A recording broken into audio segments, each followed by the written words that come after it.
Assalamualaikum warahmatullahi wabarakatuh dan selamat malam. Perkenalkan, nama saya Munawir Armando Morira dari S1 dari kelas S101 dengan NIM 25020350104. Pada kesempatan kali ini saya akan mempresentasikan materi teknologi motor otomotif. Materi yang saya akan bahas meliputi proses pembakaran pada engine, perbandingan motor 2 tak dan 4 tak, motor listrik dan motor hybrid, teknologi terbaru pada engine, variable compression ratio atau VCR. Teknologi otomotif saat ini berkembang sangat cepat. Kendaraan modern tidak hanya mengejar kecepatan dan tenaga, tapi juga efisiensi bahan bakar, kenyamanan, dan ramah lingkungan. Karena itu, penting bagi kita mempelajari perkembangan teknologi pada kendaraan bermotor. Baik, langsung saja masuk ke pembahasan.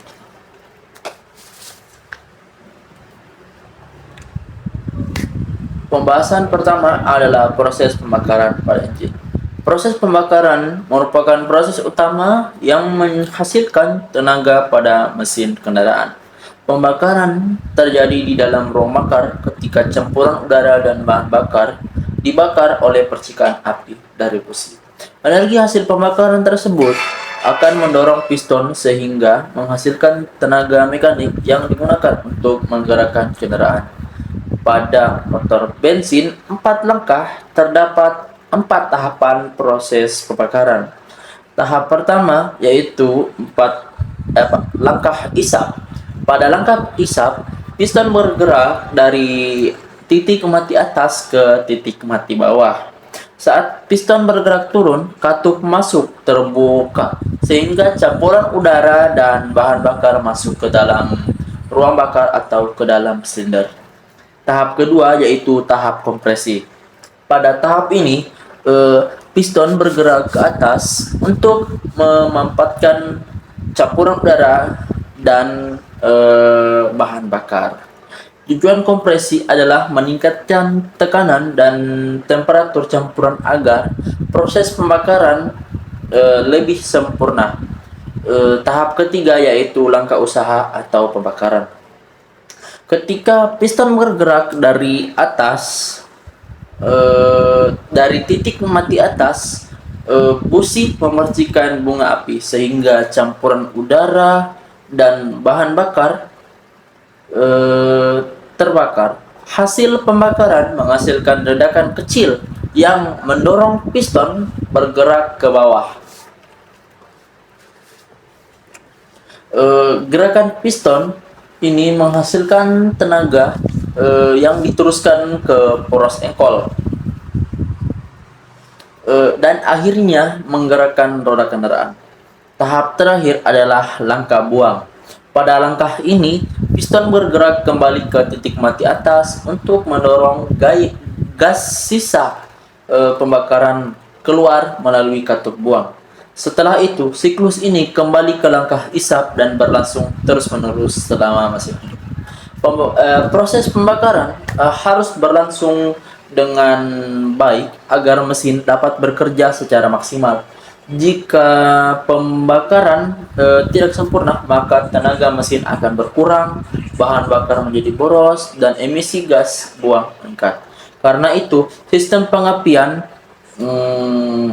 sistem bahan bakar dan sistem pendinginan sangat berpengaruh terhadap kualitas pembakaran pada engine.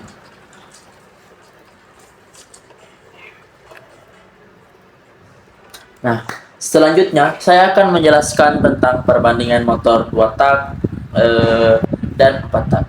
Motor 2 tak adalah mesin yang dihasilkan dari satu kali tenaga dalam 2 langkah piston atau 1 putaran poros engkol. Sedangkan motor 4 tak 1 kali tenaga dalam 4 langkah piston atau 2 putaran poros engkol.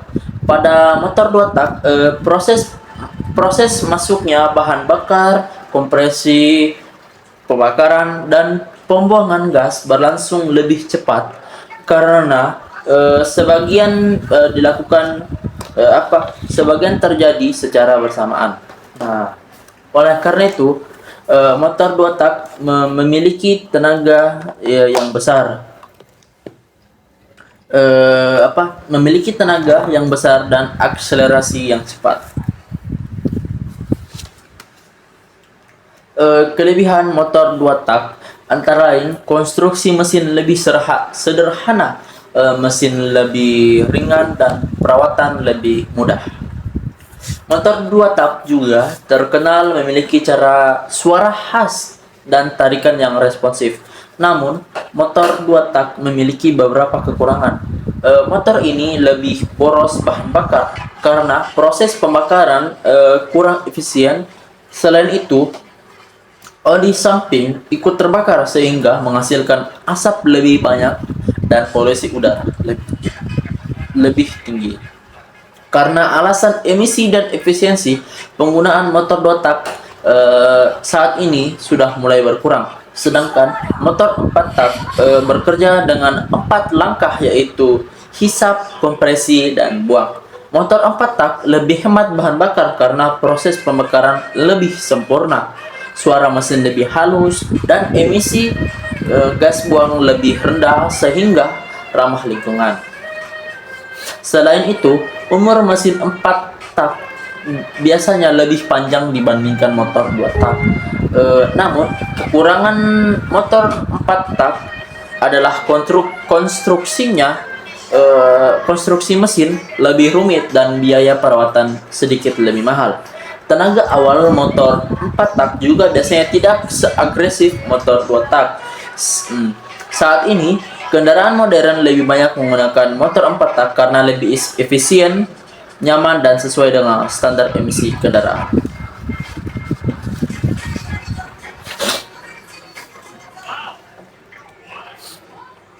Nah, pembahasan berikut adalah motor listrik. Motor listrik adalah kendaraan yang menggunakan energi listrik sebagai sumber tenaga utama. Berbeda dengan kendaraan konvensional yang menggunakan bahan bakar, bensin, dan solar, motor listrik menggunakan baterai sebagai penyimpan energi. Cara kerja motor listrik dimulai dari baterai yang menyimpan energi listrik. Nah, energi listrik tersebut dialirkan menuju controller. Nah, controller berfungsi mengatur jumlah arus listrik yang masuk ke dalam motor listrik sesuai kebutuhan kendaraan. Kemudian motor listrik mengubah energi listrik menjadi energi gerak. Energi gerak tersebut diteruskan ke roda sehingga motor dapat berjalan. Motor listrik memiliki banyak kelebihan. Yang pertama adalah lebih hemat karena efisiensi motor listrik lebih tinggi dibandingkan mesin bensin. Yang kedua, tidak menghasilkan emisi gas buang sehingga lebih ramah lingkungan. Yang ketiga, suara kendaraan lebih halus karena tidak terjadi proses pembakaran seperti pada mesin bensin. Selain itu, biaya perawatan motor listrik juga jauh lebih rendah karena komponennya lebih sedikit. Namun, motor listrik juga memiliki beberapa kekurangan. Salah satunya adalah pengisian baterai yang cukup lama dibandingkan pengisian bahan bakar biasa. Selain itu, harga baterai masih cukup mahal dan jarak tempuh kendaraan listrik juga terbatas tergantung kapasitas baterainya. Meskipun demikian, perkembangan kendaraan listrik saat ini sangat pesat. Banyak perusahaan otomotif mulai memproduksi kendaraan listrik karena dianggap sebagai teknologi masa depan yang lebih ramah lingkungan.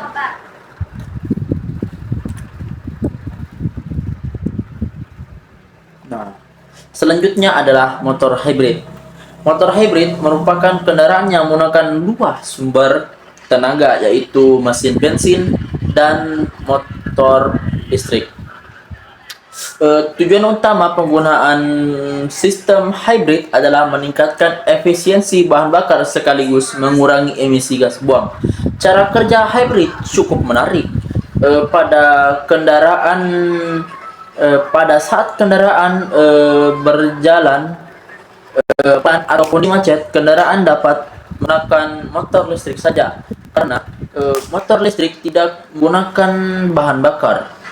Konsumsi mesin menjadi lebih hemat. Ketika kendaraan membutuhkan tenaga lebih besar, misalnya saat menanjak atau berakselerasi, maka mesin bensin akan bekerja membantu motor listrik. Kedua sistem ini dapat bekerja secara bergantian ataupun bersamaan tergantung dari kondisi kendaraan. Selain itu, kendaraan hybrid memiliki teknologi regeneratif braking. Teknologi ini memungkinkan energi saat pengereman diubah kembali menjadi energi listrik untuk menghasilkan baterai. Jadi energi yang biasanya terbuang dapat dimanfaatkan kembali.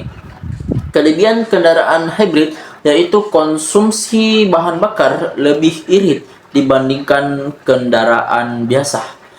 Emisi gas buang juga lebih rendah sehingga lebih ramah lingkungan. Selain itu, performa kendaraan menjadi lebih baik karena dibantu motor listrik.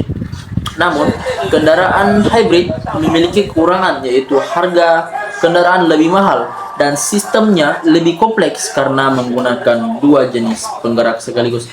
Walaupun begitu, kendaraan hybrid adalah salah satu solusi sebelum masyarakat sepenuhnya beralih ke kendaraan listrik. Nah, pembahasan terakhir adalah variabel compression ratio atau PCR.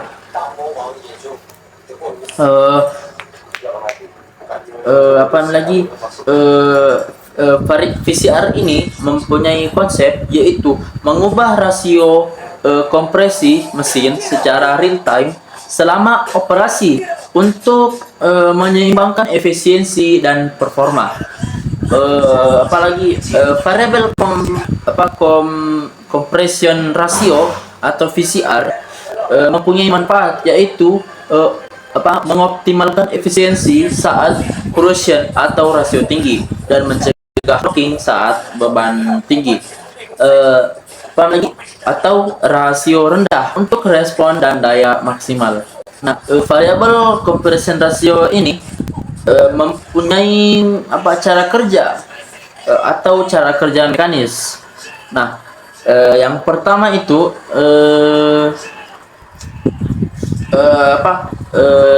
mekanisme multi-link pada proses engkol mengubah posisi titik mati atas piston.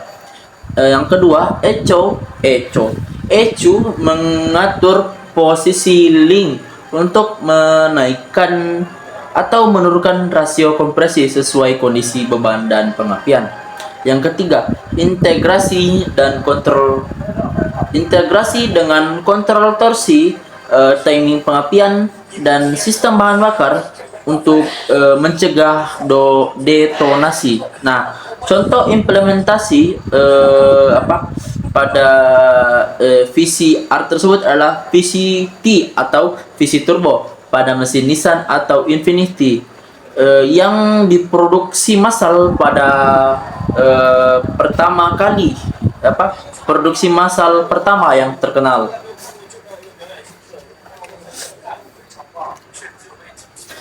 Baik, sampai sini pembahasan yang saya sampaikan. Dari materi ini dapat disimpulkan bahwa teknologi otomotif terus berkembang mengikuti kebutuhan manusia. Proses pembakaran pada engine menjadi dasar utama kerja kendaraan bermotor. Motor 2 tak dan 4 tak memiliki kelebihan dan kekurangan masing-masing. Selain itu, perkembangan kendaraan listrik hybrid menunjukkan bahwa dunia otomotif mulai ahli menuju teknologi yang lebih canggih atau energi dan ramah lingkungan. Nah, eh, apalagi VCR yang saya sebutkan tadi itu, dia itu sangat apa ya, teknologi baru yang sangat bermanfaat atau ini inovasi yang sangat bagus. Sebagai mahasiswa teknik otomotif, kita perlu memahami perkembangan teknologi ini agar mengikuti kemajuan dunia otomotif di masa depan. Sekian dari sekian presentasi dari saya. Mohon maaf apabila terdapat kesalahan dan penyampaian. Terima kasih atas perhatian Bapak dan teman-teman semua. Saya ucapkan dengan ucapan Alhamdulillahirabbil alamin. Wassalamualaikum warahmatullahi wabarakatuh.